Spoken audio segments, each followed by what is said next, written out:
దేవుడు మాకు తోడు ఉన్నాడు. నీవు నా తోడు ఉన్నావయ్యా,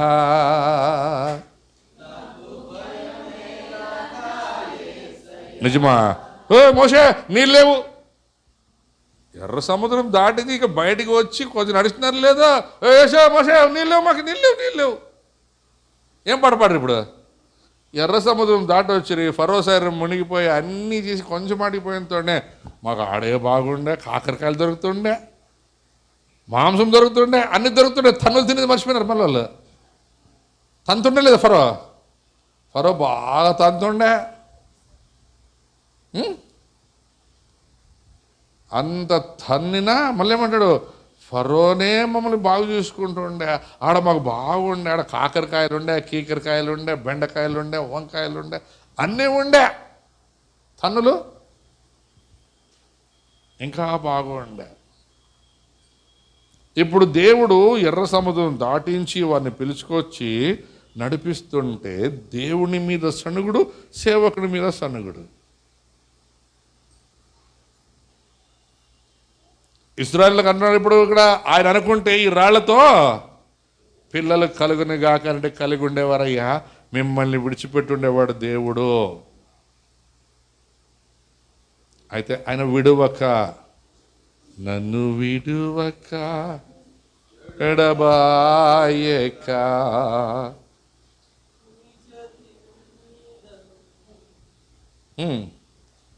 నన్ను విడువక ఎడబాయక నీ చేతి నీడలను దాచితివి అని మళ్ళీ పాట పాడేది.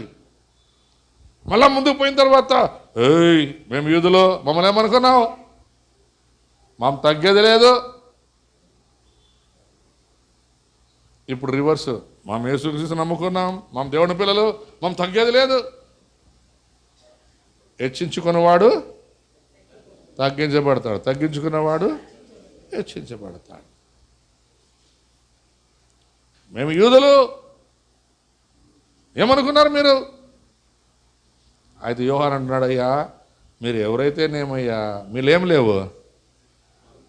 లేవు, ఫలాలు లేవయ్యా, మీరు ఫలించట్లేదు, మీ ద్వారా ఇంకొకరు రావట్లేదు దేవునిలోనికి, మీరు అడ్డు బండ అడ్డు గోడ అయి ఉన్నారు. దేవుని ఇంట్లోకి రాకుండా మీరు అడ్డు బండ అడ్డు గోడ అయి ఉన్నారు గనుక దేవుడు మిమ్మల్ని తీసివేసేదను అని చెప్పాడంటది బైబిల్. హీ విల్ రిమూవ్ అంటాడు ఇంగ్లీష్లో. He will remove the stones and he will bring the new souls అంటాడు. ఎప్పుడైతే నువ్వు ఫలించవో, ఎప్పుడైతే నువ్వు దేవునికి తగిన ఫలాలు ఆయనకి కావలసి నువ్వు ఎప్పుడైతే ఇవ్వకుండా ఉంటావో, నిన్ను మెల్లగా తీసి, మీరు ఈ మధ్య చూసినారు లేదో, జేసీబీలు పెట్టి పెద్ద పెద్ద చెట్లు వేర్లతో వేర్లు పీకేసి కాల్చేస్తున్నారు. అక్కడ మళ్ళీ ఇంకో చెట్టు చూసి నాటుతూ ఉన్నారు. చూస్తున్నారు మీరు, టెక్నాలజీ బాగా పెరిగింది ఇప్పుడు. అప్పుడైతే ఆ చెట్టు కాలిపోయింది, ఇంకో చెట్టు పెట్టలే, అది పెట్టలే కాదు, చెట్టు పీకుతారు, మళ్ళీ ఇంకో చెట్టు తీసుకొచ్చి ఆడ పెడతారు. అట్లా ఇప్పుడు చర్చిలో కూడా దేవుడు కొంతమందిని తీసేస్తాడు, కొంతమందిని ఆ జాగాలు నింపుతాడు. ఎందుకు తెలుసా? ఒకసారి చూడండి, యెషయా గ్రంథం 6వ అధ్యాయం, తొందరగా 8వ వచనం.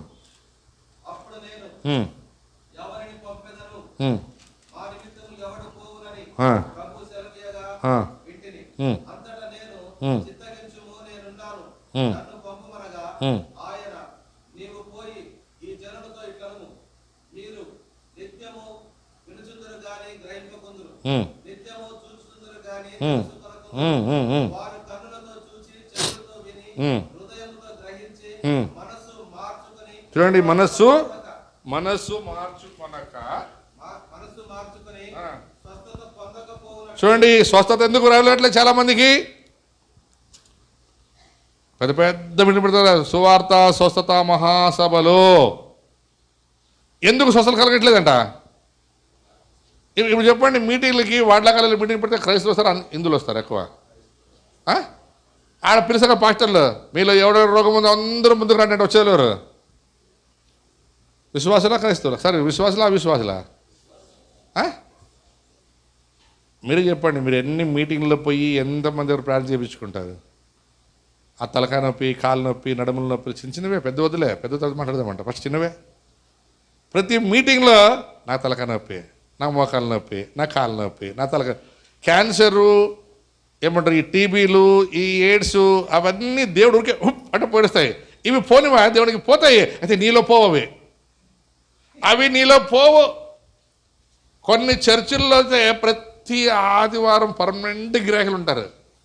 అయ్యా నడుము నొప్పి, అయ్యా అయ్యా మోకాలు నొప్పి, అయ్యా అయ్యా తలనొప్పి, అయ్యా. ఇవి మూడే. ఇది బండబారిపోయి ఉంటుంది. ఆలోచన చేసి చేసి చేసి ఇది లోపల వాడిని చూస్తుంది కుళ్ళుకుంటుంది, వీడిని చూస్తుంది కుళ్ళుకుంటుంది. ఇంక ఇది ఉంది కదా, కూర్చొని ఒకటి లేచి పని చేయదు, మొగుడితో పని చేపించుకుంటుంది, ఈ పక్క కోళ్ళతో పని లేచేలేదు. ఇంకింతే కూర్చొని కూర్చొని నడుములో నొప్పి వస్తాయి, ఇట్లా గబుక్క లేచేస్తుంది, ఫట్ అని ఉంటుంది. తలకాయ ఎందుకు చెప్పు చెప్పండి, చెడు ఆలోచనలు. అది ఆలోచన చేసి చేసి చేసి తలకాయ నొప్పి. నేను కాదు కదా, ఒకవేళ యేసు ప్రభువే మళ్ళా దిగి వచ్చి తలకాయ మీద చేయబడి ప్రార్థన చేసినా పోదు. ఎందుకు పోదు శుభలక్ష్మక్క, ఎందుకు పోదు? ఈడ కాంక్రీట్ వేసి కంపి కట్టి టైట్ తిప్పిడిసింది. ఈ నొప్పి ఎవరు తీసుకోవాలా? అందుకే దేవుడు అన్నాడు, అంత అధికారం మీకు ఇచ్చినాను, తీసేసుకోండి, కట్టుకోండి. మీరు ఏది బంధిస్తారో నేను బంధిస్తాను, మీరు దేన్ని విడిపిస్తారో నేను విడిపిస్తాను. లేదు ప్రభా ఈ కొంచెంసేపు బాగుండలే ప్రభా. అసలు ఈ విషయం మీరు అర్థం చేసుకోండి. చదువు నాకు మరోసారి యెషయా గ్రంథం.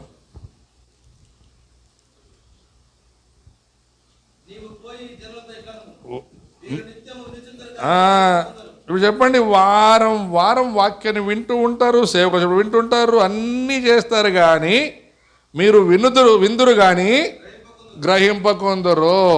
ఇప్పుడు చెప్పండి, యేసు ప్రభు దగ్గరికి ఒక శతాధిపతి వచ్చాడు. అతని పేరు రాయబడలేదు, శతాధిపతి అని ఉంది అతని పేరు. అతని పనివాడికి రోగం, ఆయన రాలే రోగం. అమ్మ ఆయన వినండి, మీరు రోగాలు ఎందుకు పోవండి, ఎందుకే చెప్పేవాడు వినరు. శతాధిపతి దగ్గరికి శతాధిపతి యేసు ప్రభు దగ్గరికి వచ్చాడు. యేసు ప్రభు చెప్పుచున్నవి చేయుచున్నవన్నీ చూశాడు. యేసు ప్రభు ఒక మాట అన్నాడు, సరే మీ ఇంటికి వస్తాను పో అన్నాడు. ఆయన ఏమన్నా చెప్పండి, నా ఇంటికి రావడానికి నేను అర్హుడిని కాదు. అయితే ఏమన్నాడు, ఒకే మాట చాలు, ఒక్కసారి చెప్తే చాలు, వినాలంతే. నేను ఒకసారి పాచర్లో చెప్పింది, నీ అమ్మ నువ్వు చచ్చిపోవమ్మా, నువ్వు బాగుంటావాలంటే ఆ అమ్మ బయటికి పని చెప్పినంట, నా చచ్చిపోనంట. చచ్చిపోవని చెప్పేది మంచిగా చెడ్డదే. ఇప్పుడు ఆ భారతం చేస్తా చెప్పినాను, భారతమ్మ చచ్చిపోలే, బిడ్డ పెండ్లు చేయాలయ్యా, బిడ్డ పెండ్లు చేసే పిల్లలు పుట్టి మళ్ళీ అదే ఏడిపే, నాకు చచ్చిపోతే రెండో బిడ్డ పెండ్లు ఎవడు చేస్తావు? అరే నీ ఫస్ట్ బిడ్డ పెళ్లి చేసిన దేవుడు రెండు బిడ్డ పెళ్లి చేయడా?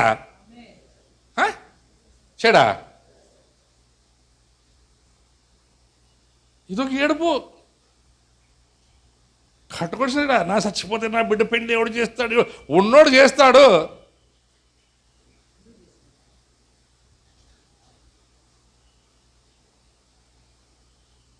వీళ్ళు ఎవరంటే అబ్రాహాం సంతానమే, విశ్వాసులే. ఫలాలు లేవు, నమ్మకాలు లేవు. యాకోబు పత్రికలో మాట ఉంటుంది, విశ్వాసము లేకుండా ఎవడు దేవుణ్ణి మెప్పించలేడంట, దేవుని దగ్గర రాలేడంట. కొంతమందికి వస్తారు, చూసిపోదాం సార్, కొంతమంది చూసి పోవడానికి వస్తారు, కొంతమంది చూసిపోదాం ఏం చేస్తారో ఎట్లా జరుగుతుందో, అయితే కానీ లేకుంటలేదు. ఇట్లా కాయిన్ ఎగిరించినప్పుడు ఎడ్డన్న పడి బొక్కలన్న పడి చూసిపోదాంలే, ఎడ్డు పడితే నాకే బొక్కలు పడితే నాకే అని ఉంటాయి కొంతమంది. బాగైతే కానీ లేకుండా కానీ. ఆ భారతం ఎప్పుడట్లా ఏంటంటే, నా బిడ్డ పెండ్లు ఎవరు చేస్తారు, అయ్యా నా బిడ్డ పెండ్లు, దేవుడు బిడ్డ పెండ్లు చేసి 2 పిల్లలు పుట్టిన మొన్న వచ్చి నా పాప చర్చకి వచ్చింది. ఒక్క దిన మా నాన్న నా 2 బిడ్డలు పెండ్లి, నా ఫస్ట్ బిడ్డ పెండ్లు అయింది, ఆ పాపకి 2 పిల్లలు పుట్టినారు, దేవుడు స్తోత్రం కలుగును కాక, నా 2వ బిడ్డ పెండ్లి దేవుడు చేశాడు సాక్షి చెప్తుంది. లేదే, నాకేమన్నా అయితే 2వ బిడ్డ పెండ్లి, నాకేమైతే 2వ బిడ్డ పెండ్లి. ఆ బిడ్డే కాదు, బిడ్డకు పెండ్లైనా పోవు. నువ్వు కొన్ని ఉంటాయి గట్టి ప్రాణాలు పోవవి.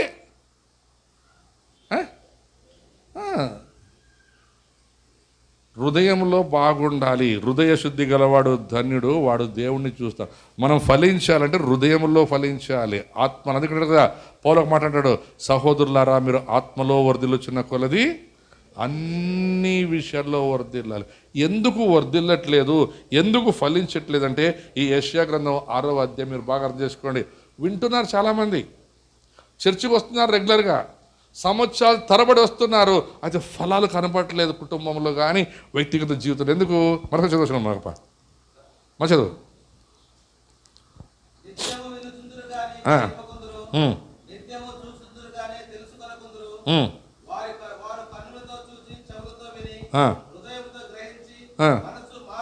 ఇప్పుడు మీరు చెప్పండి, మీరు ఎన్ని అద్భుతాలు చూడలేదు, ఎన్ని ఆశ్చర్యకారాలు చూడలేదు మీరు? ఇప్పుడు ఈ సురేష్ పద్మని సాక్ష్యం, వాళ్ళ పాపకి ఆయమ్మ డాక్టర్ చెప్పినట్టు ఆడ అది పేగు చుట్టుకొనింది, కానిపోయలేదు, పెద్ద ఆపరేషన్ చేయాలా అని. అవునా కదా?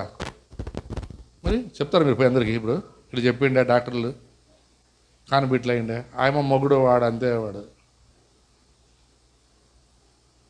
దేవుడు చేసిన కార్యాలు చూస్తున్నారు, అనుభవిస్తున్నారు.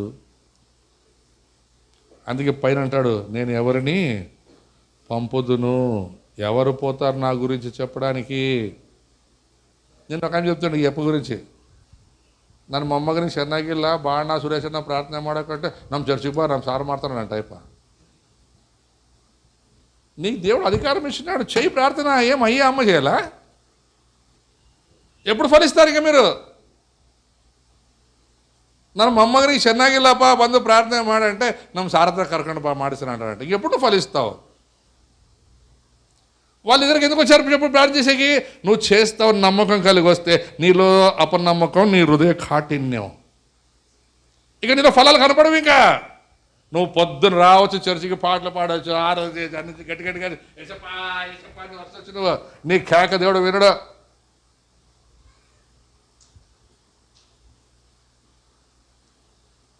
నువ్వు ఫలించట్లేదు. ఒకవేళ ఫలిస్తే పచ్చిగా ఉండవంతే. ఏమంటే నీ ఇంట్లో తినడానికి తాగడానికి బాగా సంతోషంగా ఉండవంతే. ఎంతసేపు ఉన్నాం అదేమి? నా ప్రాణమా తినము తాగము సుఖించము చాలంతే, చచ్చినప్పుడు చూసుకుందాం నరకమో పరలోకమో. ఆదివారం చర్చికి పోతుంటాం, దేవుడికి ఇష్టం ఉంటే తప్పిస్తాడు, లేకుంటే ఆ పక్క పీకేస్తాడు. అవునా? ఏం చెప్తున్నాడు ఇక్కడ? మీరు వారం వారమే కాదు, రోజు చూస్తున్నారు. మీ ప్రార్థనల ద్వారా దేవుడు చేసిన అద్భుతాలు చూస్తున్నారు, కొంతసారి జరుగుతున్నాయి చూస్తున్నారు. అయితే హృదయ కాఠిన్యం లోపల బయటికి రాలేకపోతున్నావు, బయటికి ఒప్పుకోలేకపోతున్నావు. ఇప్పుడు చాలామంది చూస్తాం కదా, సుప్రీంకోర్టు ఆర్డర్ చేసిందని కొంతమంది చర్చలు కూడా రావడానికి భయపడతారు. ఏమంటే వద్దులే సార్, ఇంట్లో ప్రార్థన చేసుకుంటామంటారు కొంతమంది. మనుషుదట నన్ను ఒప్పుకొనని వాడిని నేను పరలోకపు తండ్రి ఎదుట వాడిని ఒప్పుకోనను. అయిపోయింది. ఇంకా నువ్వు మనుషులకు భయపడి దేవుని పేరుని దేవుని నామాన్ని నువ్వు ప్రకటించక దేవుడిని ఒప్పుకొనకపోతే రేపు దేవుడు నిన్ను ఒప్పుకోడు.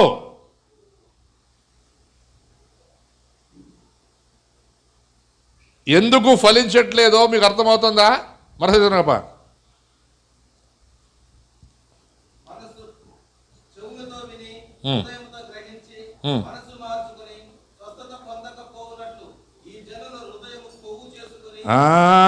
ఏమైందంట? మనం కొన్నిసార్లు అంటాం కదా, కోపట్టింది నీకు. కొంతమంది దేవుడి మీద తిరుగుబడి చర్చి కూడా రారు. నేను చెప్తాను కదా, పొద్దున్నే పోయి చెరువులో కడుక్కోకపోతే పుర్రులు పట్టే దేవుడికి. దేవుడు చెరువు ఉన్నట్లా వస్తే కడుక్కోండి బాగుపడతావు, పోతే వాసన పడతావు, పురుగులు పడతాయి. హృదయంలో కొవ్వు కనపడదు కొంతమందికి. కొంతమంది గర్వము లోపలే ఉంటుంది. నానేం తక్కువ అంతెందుకు. మన పిల్లలకు, చిన్నపిల్లలు ఒకసారి పరీక్ష చేస్తాను కావాలని, అడన్ని పేపర్లు గీపర్లు పడిటాయి కదా, కొంతమంది ఎత్తండి ఎత్తరు. ఎవరు చెప్పించే పని లేదు, అవి లోపలే ఉంటాయి. పుట్టుకతో వస్తాయి కొన్ని గుణాలు. కొంతమందికి పుట్టుకతోనే గుణాలు వచ్చి వస్తాయి, అవి ఎంత చెప్పినా మారవు అవి. ఇక్కడ ఏమిటో చెప్పండి ఇప్పుడు ఈ వచనము? మీరు ఈ జనుల హృదయము క్రొవ్వు చేసి వారి చెవులు మందపరిచి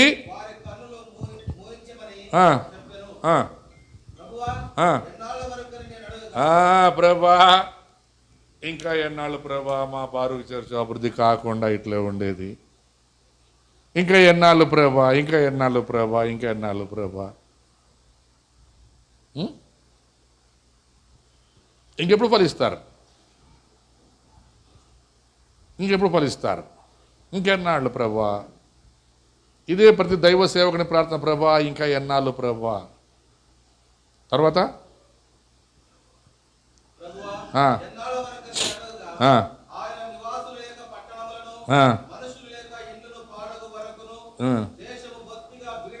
ఇప్పుడు సిరియా పరిస్థితి అదే, సిరియా పరిస్థితి, ఇరాన్ పరిస్థితి అదే. ఇంకొక వైపున ఇజ్రాయెల్ పక్కనే ఇటు చూస్తే కనపడుతుంది గాజా. గాజా పరిస్థితి అంతే, నివాసం చేసే మనుషులు లేరు, చనిపోతున్నారు, ఎక్కడ పడే రాలిపోతున్నారు, పడిపోతున్నారు.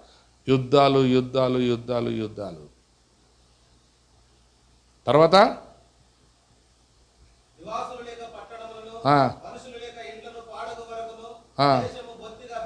చూడండి, ఒకవైపున రష్యా ఉక్రెయిన్ యుద్ధాలు జరుగుతుంటే పట్టణాలు గ్రామాలు కాలిపోయి జనాలు పారిపోతున్నారు, నివాసాలు లేవు, ఖాళీ. అవన్నీ బైబిల్ సంబంధించినటువంటి ప్రదేశాలు. రష్యా, ఉక్రెయిన్, ఏమిది, Iran, Iraq, Jordan, Baghdad, Syria, ఇవన్నీ బైబిల్ సంబంధించినటువంటి దేశాలు. అన్నీ ఖాళీ ఖాళీ ఖాళీ అయిపోతూ ఉన్నాయి, కాలిపోతూ ఉన్నాయి.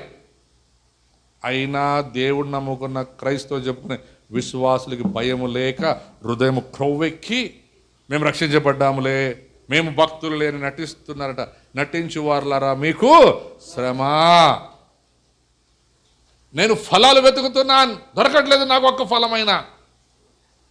మీరేమో పాటలు పాడుతున్నారు, ఏమైనా చేయగలరు, ఆయన చేయగలడు, అయితే నువ్వు చేయాలని ఆయన ఆశిస్తున్నాడు. నేను చేసిన వాటికంటే మీరు బహు ఎక్కువ, తక్కువ కాదు. ఆయన బహు ఎక్కువ మనలో అపేక్షిస్తున్నాడు, నాలో నీలో అపేక్షిస్తున్నాడు. నేను చేసిన వాటికంటే మీరు ఇంకా ఎక్కువ చేయాలి అన్నది యేసుప్రభు యొక్క ఆశ. నేను ఒక్కడిని బతికి చనిపోయిన లేపాను లాజర్ని, నువ్వు 100 మందిని లేపాలి. ఒక్కరు కూడా ఆమెనలే, నమ్మకం ఉంటే కదా నీకు. నాన్న ప్రార్థన తలకనప్పే పోదు ప్రభా, సచిన డాడీలు వేస్తాడు ప్రభా. నన్ను నడిస్తే సీమే సావదు, ఇంక ఏని గడిసేస్తుంది. యేసు ప్రభు ఒక లాజర్ని చంపితే నువ్వు 100 మందిని లేపుతావని దేవుడు నమ్మాడు. అయితే ఆ నమ్మకం నీకు లేదు, అందుకే నువ్వు ఫలించట్లేదు. ఆయన చెప్పిన మాట ఏమి, నేను చేసిన వాటికంటే నువ్వు. ఇప్పుడు అయ్యా అమ్మ సేవ చేసి నా ఆత్మను సంపాదిస్తే మీరు ఇంకా బహుగా ఇప్పుడు నేను కన్నను, ఎందుకంటే నేను సేవ ప్రారంభించినప్పుడు ఒక 5-6 మంది సువార్త చెప్పాను. ఆ 5-6 మంది మిమ్మల్ని ఒకరినొకరు, ఇప్పుడు మీరు సువార్త చెప్పి కని పెంచి మీరు పెరగాలి. మిమ్మల్ని రేపు పరీక్షిస్తాడు యేసుప్రభు వచ్చి. రేపు మీ ప్రతి చెట్టుని ఆయన వెతుకుతాడు, ఆయనకు ఆకలి అయినప్పుడు వస్తాడు, ఆయన ఫలాలు అడుగుతాడు. ఏమలే ప్రభా, నా సేన సంగతి నాకేయింది, నా మొగుని సంగతి నాకేయింది, నా బిడ్డల సంగతి నాకేయింది. గిరి నీకు పుండు పుడుతుంది, కానీ నీకేం బాగా, నీ అన్ని సంగతులు దేవుని చేతిలో పెట్టు. ఆయన మాట్లాడదు కదా, నీ చింత యావత్తు నా మీదే, నేను చూసుకుంటాను. పొద్దున్న లేచి అదే చింత సదాశివునికే, అదే ధ్యానాన్ని అట్లా పొద్దున్న లేచి అది, రాత్రి అదే, ఇదే ఇదే ఇదే ఇదే చింత లేదు. దేవునికి అప్పగించు. ప్రయాసపడి భారం మోయిచున్న సమస్త జనులారా నా యొద్దకు రండి, నేను మీకు విశ్రాంతి ఇస్తాను. నేను ఇంకొక మాట చెప్పున్నా, మంచి మాట. మనము దేవుని పిల్లలమా, దేవుని సేవకులమా? ఎక్కడ చెప్పాలి, ఎక్కడ చెప్పాలి? ఒక క్వశ్చన్ చదువుకుందామా? లూకాసు వార్త 10వ అధ్యాయంలో తప్పిపోయిన కుమారుని చరిత్ర మనకు తెలుసు కదా. తప్పిపోయిన కుమారుని చరిత్ర. వాడు అంత అయిపోయిన తర్వాత లాస్ట్లో ఆ మాటలు ఉంటాయి చూడండి. వాడు ఒక్కడే కూర్చొని పశ్చాత్తాపపడి, నాకు అది చాలా ఇష్టం. వాడేం తెలుసు అనేది, నాయనా 15వ అధ్యాయం